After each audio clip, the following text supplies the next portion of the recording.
जंगल और बुद्धिमान कौवा रहता था। कालू नाम का उसी पेड़ पर चिकू नाम की एक नटखट गिलहरी भी रहती थी, जो अपनी तेजी के लिए मशहूर थी। चिकू इतनी तेज भागती थी कि किसी को भी हरा सकती थी, लेकिन वो हमेशा जल्दबाजी में रहती थी और अपने कीमती मेवे गिरा देती थी। एक दिन चिकू को एक सुनहरी गोल मटोल अखरोट मिली, जो उसने पहले कभी नहीं देखी थी।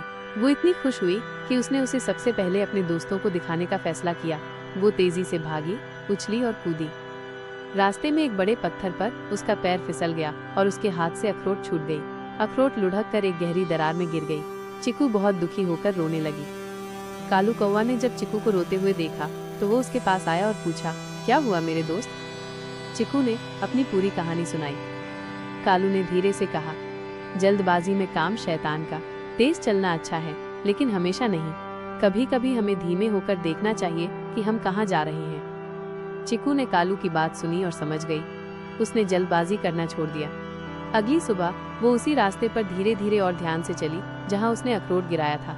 उसने पत्थरों के बीच देखा और वहाँ दरार के ठीक बगल में उसे अपनी सुनहरी अखरोट मिल गई। वो बहुत खुश हुई और सीधे कालू के पास गई। आप सही कह रहे थे कालू दादा, धीमे चलने से ही मैंने अपना अखरोट ढूंढा। उस दिन के बाद चिकू तेज तो थी, लेकिन साथ ही सावधान भी हो गई। उसने समझ लिया कि बुद्धिमानी गति से कहीं ज्यादा महत्वपूर्ण है।